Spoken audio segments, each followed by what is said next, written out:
Hi, everyone. This is Patricia. You're probably noticing that I haven't posted up an episode of Casual Chats for a long time. It's been several months now, and unfortunately, there's a reason why. I decided to end old schooling casual chats. I'm sorry. I just didn't have an idea of what I wanted to do afterwards. I mean, I know that we're approaching 200, but I just literally have nothing. So, yeah, I decided that because of my commitments with a whole bunch of other things in life, I just decided to give up the podcast altogether and give it over to my good friend who is just as passionate about talking about movies and interviewing people as much as anybody. So I hope that you guys will give him a chance, and I hope that you guys will enjoy his stuff because he does things way better than I ever will. And besides, I don't think you'll even miss me anyway. I mean, there's like a dime a dozen of podcasts that talk about movies and TV shows and such. So I think that Old School Lane will be in good hands. So without further ado, I'd like to introduce you guys to my good friend Alex and his podcast, Showdown at the Movies.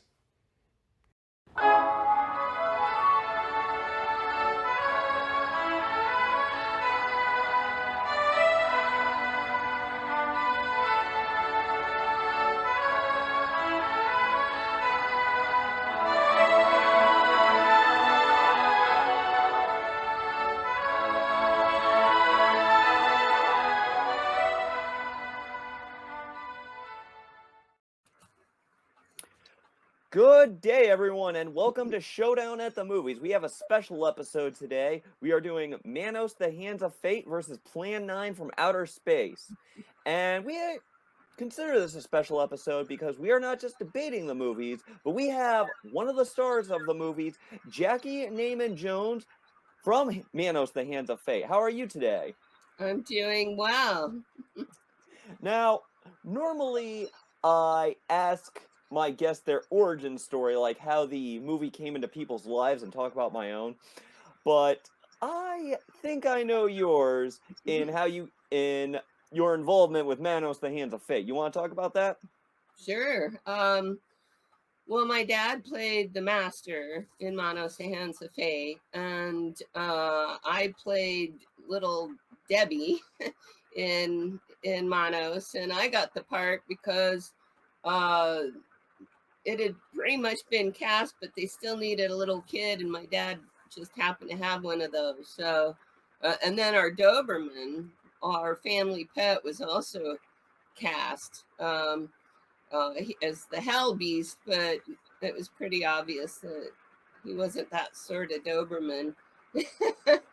My mom made the costumes. My dad created all the artwork, the props, the master and dog painting, the sculptures, the Torgo staff. Mom made the master's robe and the wives' costumes, and things from our house was in it. Where is it? Yeah. Well, I'll find it in a minute. There it is. I just recently, I can't believe I've been carrying this thing around for 55 years, and I was podcasting a couple of weeks ago and looked down and I went, wait a minute. So I got a little piece of luggage that Torgo actually carried in the original. So to me, it was kind of more like a family film than. That is awesome. Now, I read that you were one of the only people who got some kind of compensation as you received a new bike and dog food for your dog. Yes. Yeah, Shanka, the Doberman, got a 50-pound bag of dog food, and I got my first bike. It was red with training wheels. Now, one thing I do want to talk about, you seem pretty open to talk about Manos, and I've heard that a lot of the surviving cast members still are surprisingly open about that. Now, there is this feeling, there are some people who are very bitter about some of their past projects. Like I heard that Christopher Lee did not like to talk about Dracula at all. Oh, okay. when I met Ken Foray a few years ago, I was wondering if Keenan and Kel was a sour subject for him, though he was pretty open to talk about it. But one of the things I want to talk about is that there are actors like Keanu Reeves, Adam West, William Shatner, and even Michael J. Fox, who kind of went through this phase where they were kind of bitter about the roles that made them famous because, they felt kind of pigeonholed, they felt typecast, they felt like one-hit wonders, but eventually they came to embrace those roles. Did you ever go through a phase like that? Well, see, it's easy for me because I wasn't responsible. I was 6 years old, I was just I was as a 7-year-old. By the time the premiere happened, I was 7 on November 15th, 1966. And that experience sitting in the theater and seeing my mouth open and some other voice come out, and I was as shocked as anyone. And I was appalled. But in hindsight, it was the best summer of my life because I got to hang out with my dad. And over the years, since Manos came back into the public life, it disappeared for 27 years. When Mystery Science Theater found it, we both embraced it because it became an opportunity for us to spend more time together. And I have to say, a lot of Manos projects came about because I was looking for ways to spend time with my dad, mostly. So I have no bitterness. I love it. And the other thing is the Mystery Science Theater crowd, all the projects that have happened since Manos, not all of them, but many of them are created by very talented people. And so it's just, and I'm a professional artist, so it's just remarkable to me how many wonderful things have just come out of this bad movie. Yeah, that is awesome. I mean, I can relate a little to your story about growing up with this. Like, if I were 7, I would have been ecstatic to be in any movie, even if it were something like this, so I understand. And I grew up, I started making movies when I was in middle school. Oh. And so I know a thing or two about wanting to make stuff and sort of it being a bonding experience with your family. Like, I made stuff with my brother, and for me it was a little bit like a two-way street. It was sort of a chance to satiate my filmmaking urge, but also a chance to bond with my brother. I do remember at the time, though, being kind of mad that, like, I felt like it was his way or the highway, and my ideas always got trampled on. And I feel like for every 2 ideas I threw out, one of them would get used, but my brother would use everything he did, no matter how absurd it was. And I also remember, making. I also like. I remember making movies when I was in middle school, and like I had this obsession with a feature. Though we'll talk about my feature soon enough, and I pulled some Manos-esque tricks to pad these 3 movies my brother and I made, spliced together into a feature, pulling some Manos-esque tricks to pad it out to a feature. Like, I remember making I remember just rolling B-roll over some stuff, B-roll from the movie, stock footage, stuff like that. And the first time I saw Manos, I'm sure like a lot of people, it was the Mystery Science Theater 3000 version. And I remember my brother.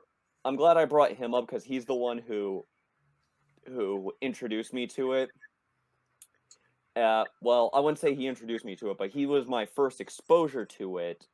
He is one of those people. He saw it and he did not like it. He said he couldn't even watch it through the Mystery Science Theater 3000 version, and he was, he was in middle school. I think he was in that age where I forget if he was in middle school or high school, to be honest, but he was definitely at that age where he was like, "Oh, I'm too cool for this sort of thing." And I saw it in college. I saw the Mystery Science Theater 3000 version, and I had a similar reaction. I feel like my experience, a few things have changed my experiences, and maybe you understand this as well, where it's like, I have worked on indie film, and I know the struggles of that sort of thing, where it's like, I cannot hate that. Like, I can respect the work, the hustle. Yeah. And I'm glad you mentioned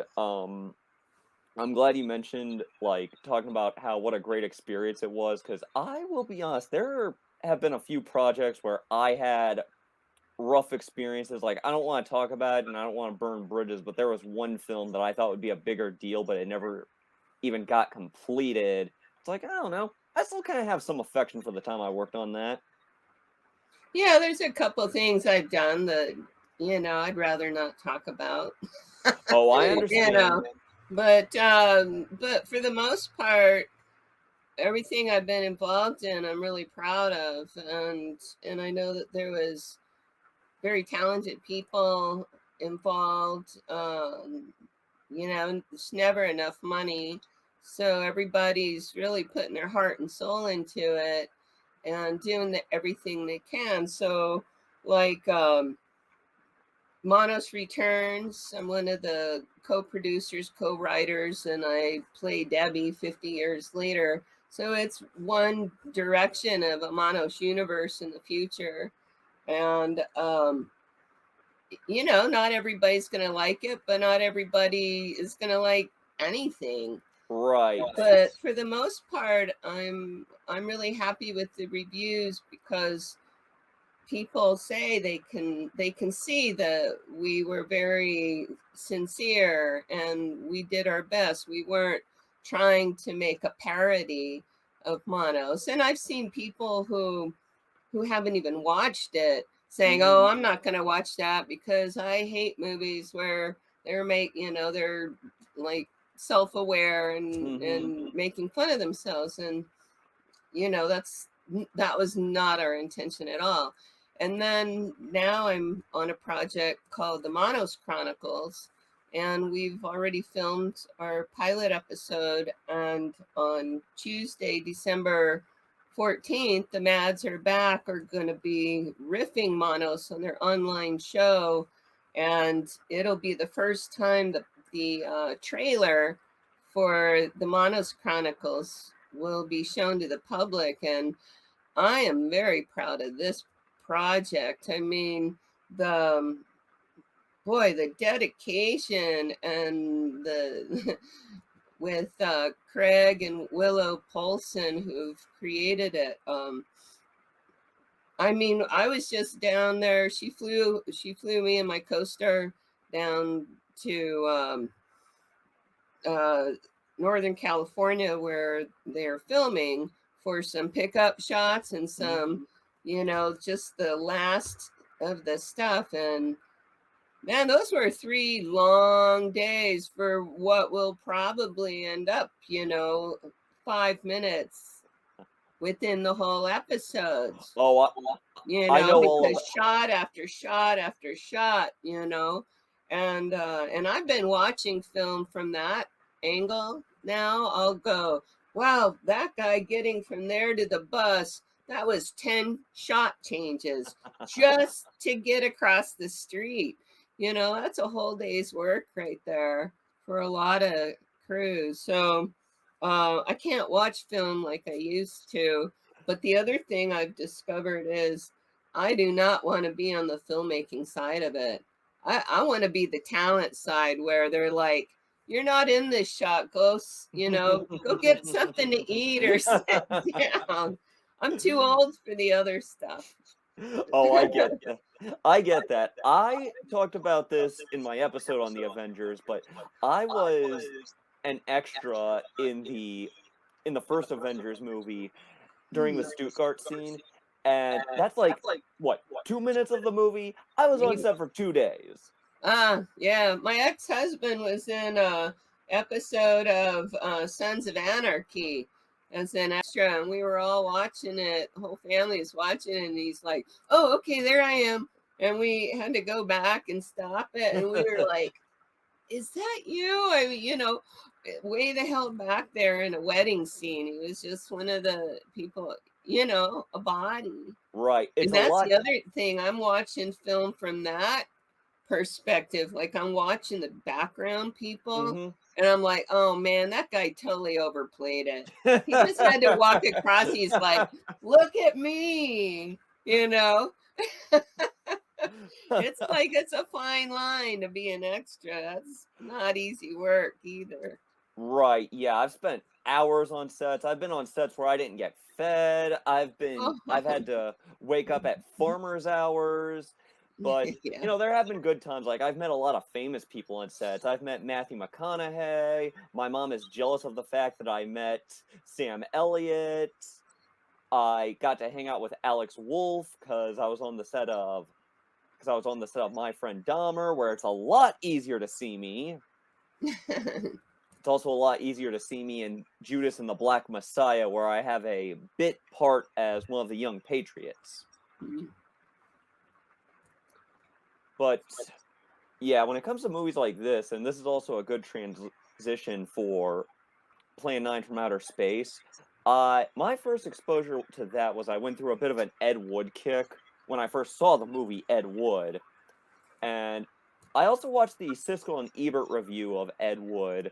I forget the name, but they talked about a filmmaker who would applaud at the end of every movie he saw, no matter how good or bad it was, just because he knew the work that was put into it. Oh, that's nice. Yeah, and that's why I love the movie Ed Wood so much. It's like, oh, it's almost troubling how much of myself I see in.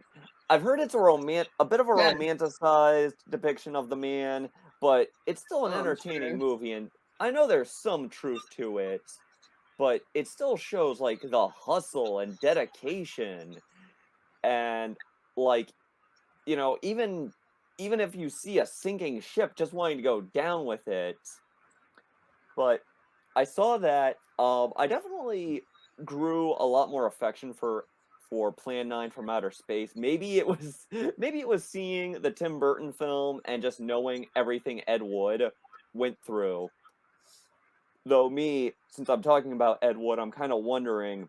You were talking about the Manos Chronicles. I'm wondering, is that going to be like Ed Wood or the recently released Disaster Artist, where it's about the making of an infamous movie? No, not at all. It's and I find it really interesting that these types of films are coming out right now when there's so much interest in things like the Matrix or simulation theory. What universe are you in, or what if? And so Manos Returns is a what if story. What if Mm-hmm. Debbie stayed with the cult and was Oh, that's raised really interesting. by the wives and the master, and what kind of life would this child Mhm. have, and who would she become? And in Manos Returns, Debbie she inherits the master's role and becomes the master. She's in charge now 50 years later. And my dad, who was still living at the time, we got him in it. And when I was writing my book, I found a few people. So I had found Diane, who had played my mother in the original, and she agreed to be in it. So she reprises her role 50 years later as my mother. So she's kind of batshit crazy, And Debbie is not a pleasant human. I wasn't raised in a nurturing environment. And so I find that role very interesting. And then the Manos Chronicles is another what if story. If it was a whole different universe and Debbie had escaped the Valley Lodge as a child and has been in hiding ever since, and now 55 years later, she's like through different reasons, she's coming out and she'll be doing good in the world. Oh wow. You know, kind of finding justice for herself, but along the way helping others. So it's a whole different world, and I love it. It's like I watched. It's almost completely edited, so I got to watch like it's so close, and I think you'll really enjoy the trailer next week. I just want to share it so bad. I'm Oh, I really get it. excited. Those So, definitely sound like some interesting ideas, and you're talking about. but then we're looking at. I'm just talking with somebody right now, and she wants to help me with getting the funding and getting this thing. It's all in my head right now, but a documentary about Manos, where I find, I mean, I'm already in contact with most of the people that have created these amazing projects, like Manos, the Hands of Felt, Puppet Theater on stage in Seattle. There's been 2 on-stage versions of Manos as comedies, and they're both really pretty funny. Oh, I bet. There's a comic book, there's 2 coloring books, there's trading cards, there's I mean, there's so many. Oh, my book. I wrote a book about it, which I'm proud to say is 5 stars on Amazon. So it's a really good Excellent. book about a bad movie. But so I would say a documentary will be happening here in the next year or so. And I got another book to write. You were talking about, you and your brother, and how people can relate to these films. I mean, that's why the whole riffing thing with MST is so popular, because people are used to riffing things with their friends. Right. And so I'm working on a book called For the Love of Manos, and those will be other people's stories about some of the relationships and the things that Manos has done for them and their families. I mean, I'm finding there's a whole new younger generation of fans now because they're getting it. They're watching MST with their parents. Right. Yeah. I mean, it is. I mean, since you're talking about all these things, was it?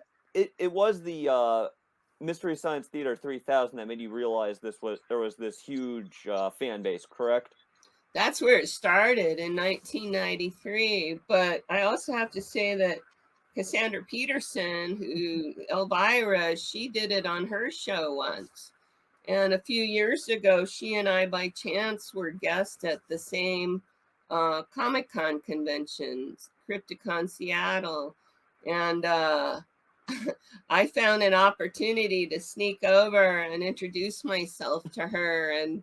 And I didn't know what she was going to say or anything. I just wanted to get a picture with her. But when she realized who I was, she got so excited. It was, I mean, I thought I was dreaming. I've met these amazing people who have been really happy to meet me. Like I met Cesar Garcia, who's in Breaking Bad and Fast and Furious as a badass dude. And we were at the same convention a couple months ago, and he came over. He wanted to know all about Manos. He was having a good time with it. Right. Cassandra Peterson is someone else I've met. Very sweet person. She sure is. My brother was a little starstruck, and because Elvira is one of his big crushes, he joked that he joked that he wanted to ask her out, though. Knowing what we know now, let's just say he saved himself from embarrassment. Yeah, well, probably in any case he did. I'm sure she's been asked out a lot. Oh yeah. Though, yeah, I rewatched Manos for this interview, and since I had not watched it since college, I was taken aback a little at how entertained I was. Like, I rewatched one of my favorite web personalities and someone else I met, the Cinema Snob, did a video on the top 5 awesome things about Manos. And that's one of the places I learned about the fan support and how a lot of people like you are still very positive about the movie, which I'm happy about. I think, like I said before, there are so many people who are just embittered. I mean, there are people who are in like big Hollywood blockbusters, and they're still embittered about the way things turned out for them. He talked about, and I noticed a lot of these same things. Like, I'm not just repeating what one guy said. Like, I found Torgo to be a very entertaining character, and I know John Reynolds' unfortunate story,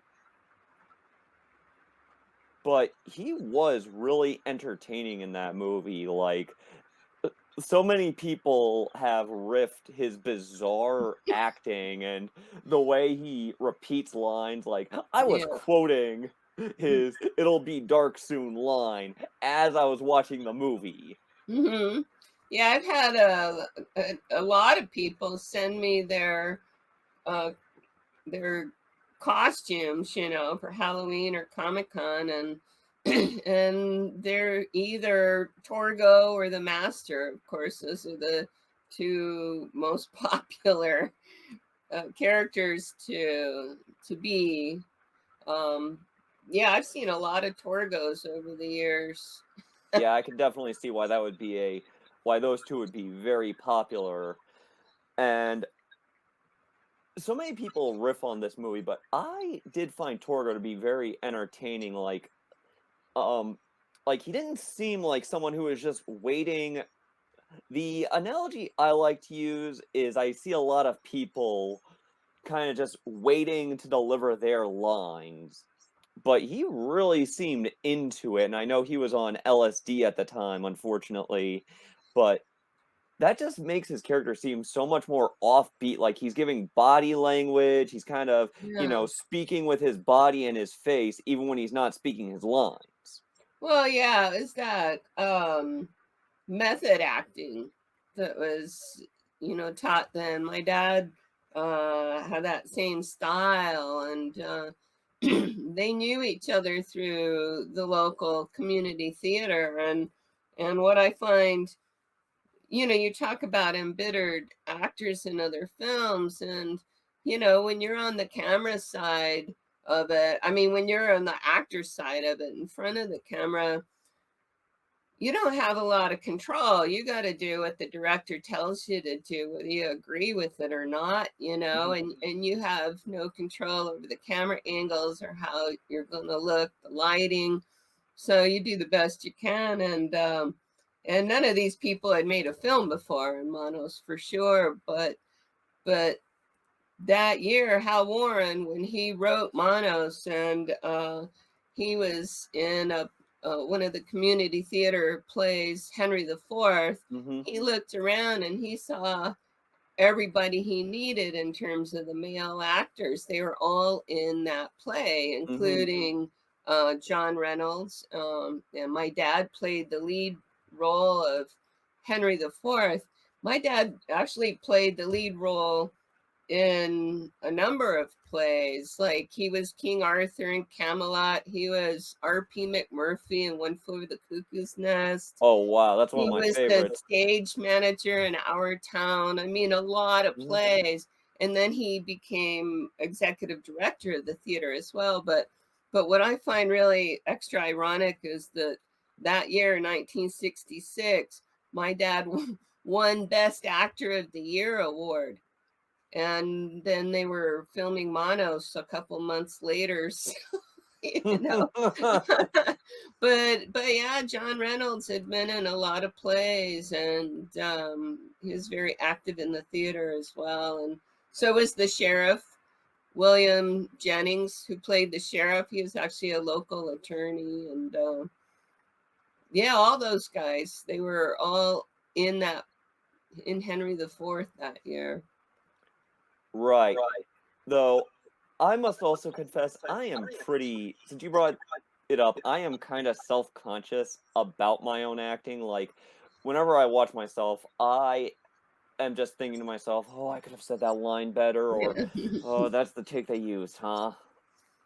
Like, I feel weird that I have this narcissistic streak where I want to be, like, a big deal, and more or less wrote my own movie so I could be a star of it, but at the same time I'm also super self-conscious. Um, It is a very weird tightrope to walk.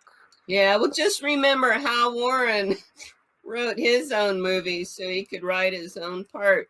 And a lot of people wonder why he wrote the worst part for himself. Mm-hmm. You know, it's like, why would you choose to be that guy? You know, I don't know. Yeah, I mean when I first came on the idea for Science Boys High School Reunion, I mean one of the things I was thinking about is before I stumbled on the idea, I was thinking about like making some kind of big ensemble film where maybe my title character was just a supporting character. As weird as that sounds for the idea of like a superhero to be a supporting character in a non-superhero movie, but then in like a bolt of inspiration, I just decided to make it Science Boys High School Reunion. Hey, that's the name of the movie. But yeah, I'm not just saying this to butter you up, but I will say the Master, your dad, was also a super entertaining character. Holy art thou, yeah, right. Oh, by the way, this is Misty. The fans helped name her, the Mystery Science Theater fans. Oh, that's so sweet. She's 7 months old. She was my kids gave her to me for my birthday because I lost my dog in March. Oh, And so anyway, Misty's the perfect name for this little girl. oh, that's very sweet. I'm a cat lover myself. My cat is Nebula. She's a Maine Coon cat. Unfortunately, I could not invite her in because she would be very disruptive.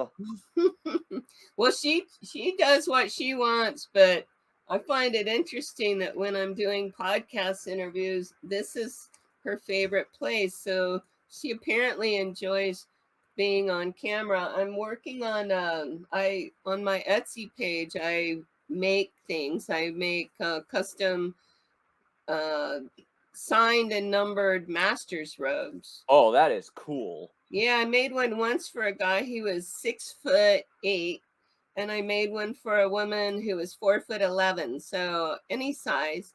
But now I started making dog and kitty coats for your little master, and I'm hoping to have hers done for Tuesday so that she can wear it for Frank and Trace's show. That is awesome. I have dabbled into merchandising myself. Like for my show Pinheads, I have a Pinheads t-shirt that I've worn to Comic Cons. I wanted to get my picture with Doug Bradley for yeah, if you get the pun, you get the pun.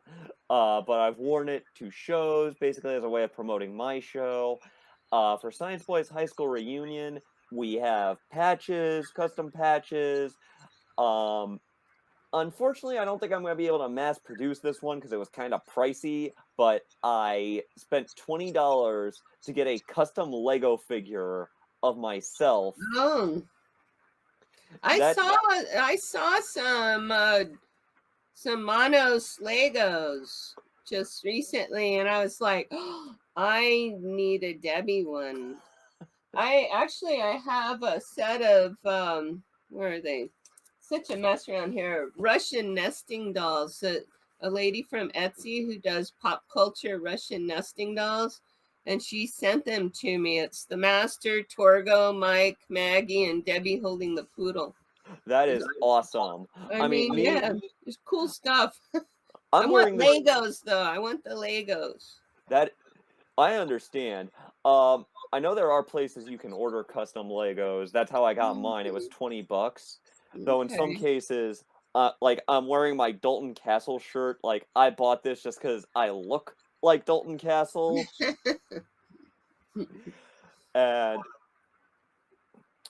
but yeah, there is so much to talk about with the movie. Like, one thing that cracked me up is I read that the director assured everyone that I read that there were 2 takes of everything, and that the director would assure everyone that it would be fixed with studio magic.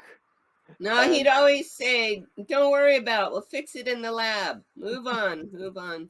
I don't know if there was just 2 takes of every shot, but it was shot with uh, a wind-up camera. Yeah, That only shot 32 seconds at a yeah, time. It was actually a wartime camera for Vietnam primarily, and yeah, so it was wind up and it shot silent, but nobody bothered to tell the little kid that that wasn't going to be my voice coming out of my mouth. That was just yeah. appalling. When I was Ugh. rewatching this, I was wondering, did your voice actress re-record her dialogue over the phone? No, but that one woman did all the women, all the female voices. That was Hal Warren's sister-in-law. They Oh, they actually filmed it in I think at a television studio or something. I think that's where they edited it because one of the crew members worked for a local TV station. So I think they did a lot of the editing, like at night and such. right. But Though I laughed when I heard about the Hollywood magic and hearing the director say, "Oh, we'll fix it in the lab," because the modern equivalent of that, and we said this a lot on the set of Science Boy, was, "We'll fix it in post." yeah, that's what you hope for. But it's definitely better the more material you have to work from. When Ben Solovey, who found the original work print and raised what $47,000 on Kickstarter to restore it, frame by frame. The print he found had, it was like cut and taped together with 50-year-old cellophane tape Yeah, and things like that. And he did find some outtakes, and they're on his HD version of it, but not too many. There weren't really not too many outtakes. I'm amazed those survived. Like, and I felt this way when I watched the outtakes for Texas Chainsaw Massacre, which look terrible, but considering the guerrilla style that movie was made, I'm amazed any of that stuff survived. Because I've probably talked before about some of my holy grails of deleted scenes, like the fact that even contemporaneous Hollywood movies like Bill and Ted's Bogus Journey, which is my holy grail, that stuff is still missing. Oh, Yeah, yeah. Well, I mean, I don't know, it was meant to be, I suppose, because just like Frank Conniff wasn't looking for it when he pulled it out of that box, and he was saying originally that when he showed it to his other uh, members of the gang of MST, they were all kind of secretly wondering why they were looking at this show, and apparently nobody wanted to be the one to say, "I don't know about this."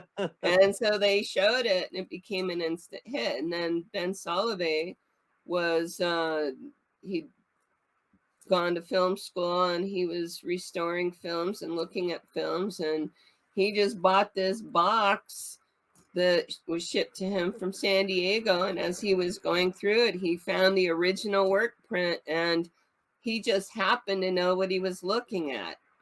You know, somebody else might have gone, oh, you know, and tossed it. So, but I'll tell you that restoration, and by the way, Frank and Trace are going to show that version on their show. Nice. And it's a mind trip because it's a beautiful version of a really bad film. You can see the mistakes so much clearer. Yes. And then you can see things where things were left in the shot by accident, and in some cases intentionally, because towards the end the crew was getting really frustrated, and so they were testing Hal's you know, powers of observation. So in one point where my dad's holding his arms out, you can see the beer bottle you know, that they left in the shot. And then another where he's holding Torgo's burning hand as Torgo goes running off into the desert. You can see the little can of lighter fluid. You know? And then just the other day when I was seeing a clip from it, I saw that the car, one of the taillights was out. So, you know, I think if you really watch the restoration, you'll see. I'd love for people to tell me what they see. I'm sure there's a lot of things I haven't seen yet. Yeah, one of the things that wrecked me while rewatching this was the obvious snake stock footage. Oh yeah, from National Geographic or whatever. I don't know where it came from. Yeah, I read it was from a Disney documentary, which boy, that was testing fate, wasn't it? Yeah, I have no idea where that came from. I mean, but yeah, that made me laugh pretty hard. Especially since it was kind of an unnecessary part, but it's one of those things where it's like, you know what, you've gone this far. You just gotta keep going. Yeah. Well, he wanted to shoot that gun and be dramatic, I guess. I don't know. Right. You gotta shoot at something. And since this is a debate of Plan 9 versus Manos, one thing I will say, one big difference I noticed between the two movies, since I watched them almost back to back as research, Manos knows when to shut up, unlike Plan 9. Like, so many scenes play out without some guy yada-yadaing over everything. Yeah, I did my homework. I watched Plan 9 last night, unriffed. Wow. That's definitely worse than Manos. I mean, maybe I'm just so used to Manos by now or something, but wow. I mean, the whole storyline, the plot, it just none of it makes sense. And then it's like he's trying to make it a horror movie because he got Tor Johnson and Vampirilla and Bella Lugosi. I mean, I'm like, and that's the other thing. I'm like, wow, he gets these famous people to do this. They must have been embarrassed because, wow. Well, Bela Lugosi was amazingly Ed Wood's go-to guy. Like, they had this bond, and Bela Lugosi was in a lot of Ed Wood's movies, including Glenn or Glenda, which I have not seen in a while, and I will give the film credit. Its attitude about cross-dressing was pretty progressive, but that does not save the fact that the movie has just bored me out of my skull. But, yeah, I mentioned how Plan 9 kind of never shuts up, and that is one reason that movie has actually never gotten the Mystery Science Theater 3000 treatment, even though it seems ripe for the picking, because there's just so little empty space for them to riff the movie, even though there are tons of opportunities. Like, most of the people who know anything about this movie know about stuff like tombstones tipping over, the the very blatant day to night transitions. Oh yeah, the day for night scenes. Wow. Wow. But yeah, Frank had said recently, I was listening to a podcast, and he said that they didn't like doing movies where there was no place they didn't like to talk over the dialogue. Right. And so yeah, that's probably the main reason that they wouldn't have riffed it. Right. And it's one thing I made a note about was how it feels like Ed Wood was kind of trying to have his cake and eat it too by making a zombie and alien movie. Yeah, right. Yeah, that's what I was thinking. It's just wow. That was tough to watch. I'll tell you. Right. Really. And I talked about Criswell constantly talking and just made note of his purple prose and bizarre statements like Oh the yeah. future. The language. And also just how obvious it is that he was reading from cue cards during his opening monologue. Oh yes. Uh-huh. This was so obvious and so noteworthy. One of my episodes of Pinheads, if you can believe it, is about aliens, and I opened with a spoof of Plan 9 from Outer Space. Like, I told my actor, I sent him a clip of the scene he was going to be spoofing so he could be familiar with it. And he kind of had the reaction you had where he was just like, WTF is this? Mm-hmm. And like I spent a day just jotting out cue cards and told him, look, don't even bother memorizing it. I want this to look as cheap as possible to emulate the movie. Like I did not make any attempt to hide the sound effect of flapping cue cards. I told him, don't memorize lines so it'll be so obvious you're reading from the cue cards like in the movie.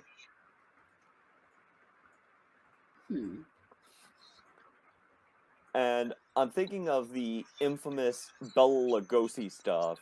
Yeah. Where, I kind of wonder what movie he was even trying to make before Bela Lugosi passed away, and he had to make lemonade out of the lemons he had. Yeah. It I sort don't of know. It sort of reminds me of the infamous story where Stanley Kubrick, despite being a notorious dictator on film sets, had a soft spot for kids, and he would not let Danny know that he was working on a horror movie, making me wonder, well, what movie did Danny Torrance think he was making if he didn't know he was making The Shining? Well, I'm gonna have to watch it again from that point of view. See, I can watch that again. I love that movie. Oh yeah, that's a classic. Though, Oh, sadly, I even Salem State Hospital, Salem State, Oregon, was where a lot of it was filmed. And I actually worked there for a time. It just tripped me out every time I drive up to that place. Like, wow. oh nice. But yeah, with Bela Lugosi, I mean, they have the infamous scenes where it's a body double, and it is just so obviously not Bela Lugosi. Yeah. Like, Okay. Yeah, that makes sense. and it's kind of funny thinking about the precursor to nowadays, where actors like Bruce Willis and Steven Seagal are just so indolent, and they will get those two for like a day, and then they have to use body doubles and Oh. voiceovers and sound alikes. And I've seen these clips. I'm using the term sound alike pretty loosely. Yeah, I don't know. Yeah, they better have it planned out, not need pickup shots because Right. they'd be screwed. How are they going to get these guys back? And then I just remembered it wasn't The Shining. It was One Flew Over the Cuckoo's Nest that was filmed Right. at Salem State. Same actor. But wrong movie. Right, like I said, that's one of my favorites. And Ratched, which came out last year, was so Yeah. good. Like, I wanted to watch that again just to look at it with the production design. But when it comes to these obvious body doubles, I am still waiting for the day that someone pulls an Ed Wood with COVID and uses masks Oh, as an oh, excuse. Like, oh, that's totally Bruce Willis's character. He's just wearing a yeah. mask. Yeah. Uh, but yeah, I am still. But yeah, there is so much to talk about with Plan 9. I mean, I will say that Vampirella and Tor Johnson fared slightly better. I definitely feel like they were some of the few who like I actually kind of believe them in their parts. I mean, they're not called to doing a whole lot. Like after a while they don't say much, but you know, I'll give them credit. They had the body language down, even if there's one scene where Vampirella obviously flinches at a gunshot. Oh, yeah. Yeah, she maintains that expression pretty well throughout. Though going back to something I said earlier, it's like you that's you didn't have another take though. In this case, I think I know the answer. Yeah. Yeah. Boy, those fingers of hers, that actually was legitimately creepy. Use her hands out and God, I Yeah, don't that was one of know. the that was definitely one of the better details of the movie, and I think she's one of the few people who kind of came away with their dignity intact. Yeah. Strangely, if there's anyone else who had like a kind of believability in his role, I kind of feel like the alien leader played it with like a Oh, certain class. yeah. Like he's one of the few people who I think was. It's like you watch this and it's like, can I guess who actually had acting experience in this movie? Yeah, it's probably one of the few. The female alien, the way she just stood and her eyes darted everywhere was Yeah, kind of ridiculous. I felt kind of bad for her that she didn't get a little better direction. yeah. I don't know. I know I said before that the Tim Burton movie was kind of a romanticized look at Ed Wood. I remember one classic scene that cracks me up every time I watch that movie. There's a scene where they do a shot and somebody says, "Hey, aren't you gonna do a safety?" And he's like, "Why do we need a safety? That was perfect." Like I don't know if that was something that was made up for the movie, but it's I certainly believe it. Yeah, yeah, yeah. So I personally, I think Plan 9 is worse, and for some reasons is that they have less excuse to be so bad. I mean, Manos, nobody had experience with a camera or with making film or anything. I mean, the only person there that had any experience was the cinematographer, the camera guy, because he had happened to work for the local news station, but that didn't make him an expert in film making by any means.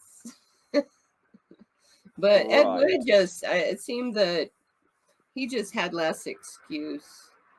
Yeah. I listened to this on another podcast and it kind of got me thinking about a lot of people I know.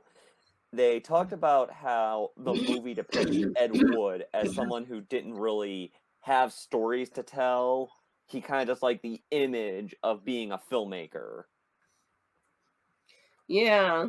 I mean, he and Hal Warren sound similar in the way that they wanted to make film and be known as someone who was, you know, bringing the film industry somewhere, Mhm. creating something, and they wanted their name on it. And then in a way, they kind of did get what they wanted. Right. They're still known. People know their names. Right. I mean, yeah, that's something, we've talked extensively about how, for better or for worse, there is a lot of affection for both movies. I mean, Yeah. I know Plan 9 well enough that I parodied it on my show. Have I've even considered doing another parody. Like, I've actually considered doing a spoof. I've considered making like a Science Boy project that's a spoof of Plan 9 crossed with the Green Lantern story Darkest Night, which is about superheroes being risen from the grave. So it almost feels like the parody writes itself. And, we've talked about how there are cosplayers for Manos. And it's like, I get it. Those are recognizable outfits. I mean, the Oh, Torgo yeah. theme. One of my notes is that the Torgo theme is a memorable piece of music. Yeah, I mean, actually, the soundtrack wasn't bad. A lot of it wasn't bad. During my research for my book, I actually found the singer who sang Forgetting You and Love Inside This Magic Circle. And Nikki Mathis is her name, and I believe she's living in Chicago. And we actually got her to re-record a slightly different version of Forgetting You. So that's her that's in Manos Returns as well. I mean, I got everybody that was still alive that I could find to That be is part of that impressive. film. I mean, we're talking about cosplayers. One of my pieces of pride and joy is actually while we were still filming the movie, somebody I know went as Science Boy for Halloween that year. Though it was a lady, so I guess you could say it was Science Girl. But that's still impressive. So I too know the feeling of having an impact on someone that they actually, care enough about your project that they wear the costume. And that is just such a cool feeling. Yeah. So, any final thoughts on either film? No, just yeah, it was hard getting through that last night, especially without riffing, but I did it. Watched Plan 9, and I didn't need to watch Manos again, so Oh, of course. I saved that for watching it with other people. Well, I know we've both been sprinkling this throughout the interview, but any self-promotion? Well, I have my Etsy shop, and that's under Jackey's Manos, Jackeys, and then Manos, Manos. I'm working on a website that'll be the same name, jackeysmanos.com. And gosh, yeah, Tuesday night, the 14th, the Mads are back. Just Google that, and Manos is everywhere. They've been promoting it quite a lot. It'll be the restoration, so you'll get to see the restored version with brand new riffs from Frank and Trace, and I will be there as the special guest for Q&A. So if if you watch it and you have any questions, please bring them to that event. And yeah, I don't know what's going on, but Manos is taking off again, and I'm there. I'm in it. I always said, just if it can't be a good film, make the most of being part of one of the worst films, and I'm having a lot of fun with it. So. Right, and I got my self-promotions. Like I said, my show Pinheads is on Amazon Prime. It has unfortunately been reduced to pay to play, But as of this recording, I recently got a paycheck for it, and in my book, that's what counts. The episode that spoofs Plan 9 is called Steven's Universe. It is the season premiere of season 2, and as always, I've talked about Science Boys High School Reunion. It will be making its big premiere in January, this coming January. Depending on when this episode releases, we actually have a big premiere that's going to be part comedy show. The 2 comedians who were in the movie, Vaughn Wesley and Bill Stone, are going to be performing. I'm going to be hosting, and we actually nabbed Cleveland celebrity Bill Squire as the headliner. So that's exciting. I want to thank you so much. I also want to thank Liam Higgins for helping me with this review and with this interview. So this is the end? ? Yes. Have a nice day, everyone.